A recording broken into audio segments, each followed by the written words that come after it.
Hello friends, welcome to the back my channel. मेरे channel पर आपका एक बार फिर से स्वागत है। दोस्तों, ये इस चैप्टर का सेकंड पार्ट है। अगर आपने इसका फर्स्ट पार्ट नहीं देखा तो नीचे डिस्क्रिप्शन में लिंक है। पहले आप इसका फर्स्ट पार्ट देखिए, फिर आप इसका सेकंड पार्ट देखिए। तो इस पार्ट में हम जो कुछ चैप्टर रह गया है उसके बारे में बात करेंगे। तो सबसे पहले देखिए मृदा अवकर्षण, यानी कि जो हमारी मिट्टी होती है उसका ह्रास होता है, यानी कि उसको क्षति पहुंचती है, और जो उसकी उर्वरता होती है उसमें कमी आती है, तो वही मृदा अवकर्षण कहलाता है। यानी कि आप सिंपल भाषा में लिख सकते हैं कि मृदा में पाए जाने वाले पोषक तत्वों का ह्रास होना ही मृदा अवकर्षण कहलाता है। इसमें मृदा का पोषण स्तर गिर जाता है, क्योंकि जो मृदा में उर्वरता पाई जाती है उसका ह्रास धीरे धीरे होता जाता है। और क्यों होता है वो? अधिक सिंचाई के कारण, अधिक फसलें उगाने के कारण और वन कटाई के कारण मृदा का ह्रास होता है। अपरदन और दुरुपयोग के कारण मृदा की गहराई कम हो जाती है। अपरदन और दुरुपयोग। अपरदन क्या है? मिट्टी जब मिट्टी में कटाव हो जाता है बारिश के कारण, यह हम आगे पढ़ेंगे अभी। और दुरुपयोग, मिट्टी का दुरुपयोग होता है ज़्यादा से ज़्यादा, क्योंकि उसमें अधिक फसल उगाई जाती है, अधिक एक से ज़्यादा फसलें उगाई जाती है, सिंचाई अधिक की जाती है, तो उसका दुरुपयोग होने लग जाता है। इसलिए मृदा की गहराई कम हो जाती है, जो उपजाऊपन हो उसका वो कम हो जाता है धीरे धीरे। भारत में मृदा संसाधनों के क्षय का मुख्य कारक मृदा अवकर्षण है। यानी कि भारत की जो मृदा मृदा संसाधन है उसका जो मुख्य कारण है वो मृदा अवकर्षण है, यानी कि मृदा का ह्रास होना। ह्रास का मतलब क्या है? सिंपल भाषा में आप देख लीजिए, मृदा का नुकसान होना। किसी भी चीज़ का अगर नुकसान होता है तो हम कैसे कहते हैं कि उस चीज़ का ह्रास हुआ है। आप देखिए मृदा अपरदन, जो कि इस चैप्टर का बहुत ही इंपॉर्टेंट टॉपिक है। ये जरूर जरूर इस चैप्टर से अगर कोई भी क्वेश्चन आएगा तो मृदा अपरदन पर जरूर क्वेश्चन पूछा जाएगा कि मृदा अपरदन होता क्या है। तो इसे ध्यान से देखिए कि मृदा अपरदन होता क्या है।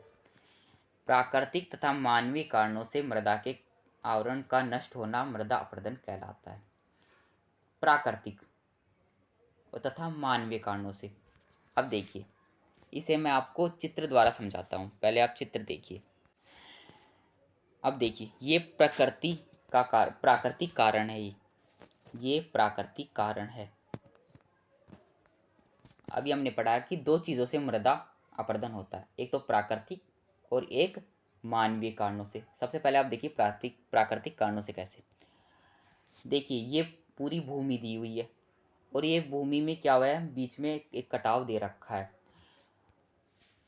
तो ये कटाव कैसे होता है? देखिए, जब मूसलाधार बारिश होती है, जब तेज बारिश होती है, तो कहीं ना कहीं भूमि में कटाव लगता है और उसकी जो परत है वो खिसकती आगे जाती रहती है, और यही मृदा अपरदन है। यानी कि अब लिख सकते हैं कि जो प्राकृतिक कारण है वो इसलिए होता है क्योंकि जब तेज बारिश होती है तो उस वो अपने साथ जो जल आता है वो मृदा को बहा कर ले जाता है, और इसी कारण मृदा अपरदन होता है। ये है प्राकृतिक कारण। अब देखिए मानव कारण क्या होता है। ये है मानव कारण। क्या दे रखा है? वृक्षों की कटाई और मृदा अपरदन। हमारे जो जितने भी मानव होते हैं वो मृदा उसको वृक्ष को काटते हैं, और वृक्ष को काटते हैं तो उससे मृदा का नुकसान होता है। देखिए, अगर इस वृक्ष को काटेंगे तो ये सारी मृदा नीचे धंस जाएगी। ये आप देख रहे हैं चित्र में कि धीरे धीरे मृदा धंसती जाती है, क्योंकि उस सतह पर वृक्ष ही नहीं होते। अगर वृक्ष होते हैं तो वो अपनी जड़ों से मृदा को सिंचित रखते हैं, मतलब वो मृदा को अपनी अपनी अपनी उसमें जड़ों में जकड़े हुए रखते हैं। अगर वृक्षों की कटाई की जाएगी तो मृदाओं का नुकसान होगा ही। तो ये मानवीय कारण है। प्राकृतिक कारण और मानवीय कारण आपको दोनों समझ में आए। अब आप देखिए मृदा अपरदन होता क्या है। अब यहाँ पर समझिए, हमने चित्र में देखा कि मृदा अपरदन होता कैसे है। अब देखिए, मृदा अपरदन के कारक के आधार पर इसे पवनकृत एवं जल जनित द्वारा अपरदन में वर्गीकृत किया गया है। अब देखिए, पवनकृत एवं जल जनित क्या है? मतलब कभी कभी तेज पवनें चलती हैं, यानी कि मान लीजिए हवा चलती है तेज, तो वो जो बड़े बड़े रेत के टीले होते हैं उनमें वो छेद कर देती है, यानी कि उससे मृदा का अपरदन होता है।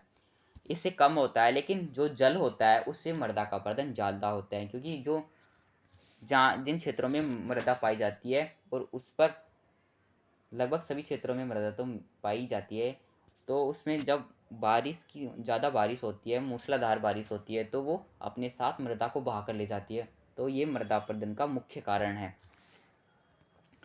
पवन द्वारा अपरदन शुष्क एवं अर्ध शुष्क प्रदेशों में होता है, जबकि बहते जल द्वारा अपरदन ढालों पर अधिक होता है। इसे हम पुनः दो वर्गों में रखते हैं। प्रत अपरदन। अब देखिए, जो हवा से जो अपरदन होता है वो शुष्क इलाकों में होता है, यानी कि जहाँ पर सूखी मृदा होती है वहाँ पर ही होता है, क्योंकि अगर गीली मृदा होगी तो उसका हवा कुछ नहीं बिगाड़ पाएगी।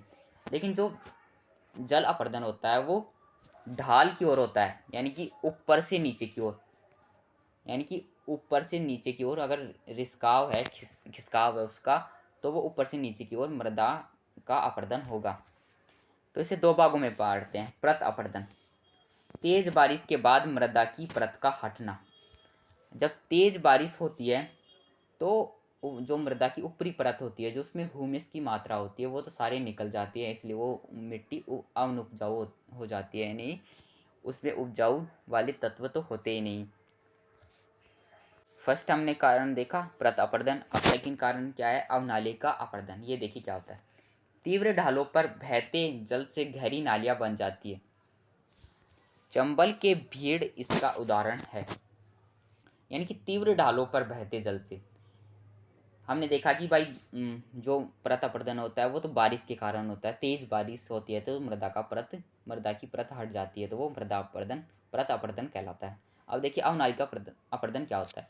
कभी कभी नदियों में ज़्यादा पानी बढ़ जाता है और वो जो पानी है वो बाहर आता है, और जो कभी आपने देखा होगा जो नाले होते हैं पानी से भरे हुए वो बहकर जाते हैं, तो वो जो मृदा होती है उसके अंदर से अगर वो बहकर जाते हैं तो वो अपने साथ मृदा को ले जाते हैं, तो ये अवनालिका अपरदन होती है। ये भी तीव्र ढालों पर बहते जल से गहरी नालियां बना लेती हैं, और ये इसका उदाहरण है चंबल के भीड़। अब देखिए मृदा अपरदन के प्रमुख कारण क्या क्या है, यानी कि किन कारणों से मृदा अपरदन होता है। सबसे पहले वन उन्मूलन। उन्मूलन का मतलब क्या है? वृक्षों की अधिक से अधिक कटाई। वृक्षों की कटाई वृक्षों की कटाई ही वनमूलन कहलाता है। अधिक सिंचाई, यानी कि खेतों में जो फसलें होती है उसके लिए अधिक सिंचाई की जाती है, ये भी एक कारण है मृदा अपरदन का। रासायनिक उर्वरकों का अधिक प्रयोग। आपने देखा होगा कि जो रासायनिक उर्वरक होते हैं जो खेतों में डालते हैं उससे भी मृदा अपरदन होता है। और मानव द्वारा निर्माण कार्य एवं दोषपूर्ण कृषि पद्धति, यानी कि मानव द्वारा जो निर्माण कार्य हैं, जितने भी मानव जो निर्माण कार्य करता है, घर बनाना या फिर और भी जो जो भी काम है उसकी रोज़मर्रा के, उसे भी मृदा अपरदन होता है। अनियंत्रित सिंचाई, अनियंत्रित चराई, यानी कि अगर ज़्यादा से ज़्यादा पशु जो घास को चरेंगे, या फिर जो भूमि पर जो घास वगैरह पाई जाती है उसे अगर ज़्यादा से ज़्यादा पशु उसकी चराई करेंगे तो उससे मृदा का ह्रास होगा। आप देखिए मृदा अपरदन को रोकने के उपाय। वृक्षारोपण, यानी कि अधिक से अधिक वृक्ष लगाएं तो मृदा अपरदन होगा ही नहीं। और अगर पृथ्वी के लगभग 40% भाग पर वृक्ष पाए जाएं तो मृदा अपरदन होगा ही नहीं। समोच्च रेखीय जुताई, अति चराई पर नियंत्रण, सीमित सिंचाई, रासायनिक उर्वरकों का उचित प्रयोग और वैज्ञानिक कृषि पद्धति को अपनाना। अगर ये जो सबके सब आदेश अगर अपना लिए जाएं तो मृदा अपरदन होगा ही नहीं। अब देखिए मृदा संरक्षण। मृदा अपरदन को रोककर उसकी उर्वरता को बनाए रखना ही मृदा संरक्षण होता है। मृदा संरक्षण का अर्थ है मृदा का बचाव। मृदा का बचाव कैसे हो सकता है? अगर मृदा अपरदन होगा ही नहीं तो मृदा का बचाव ही है। अब देखिए मृदा संरक्षण के उपाय।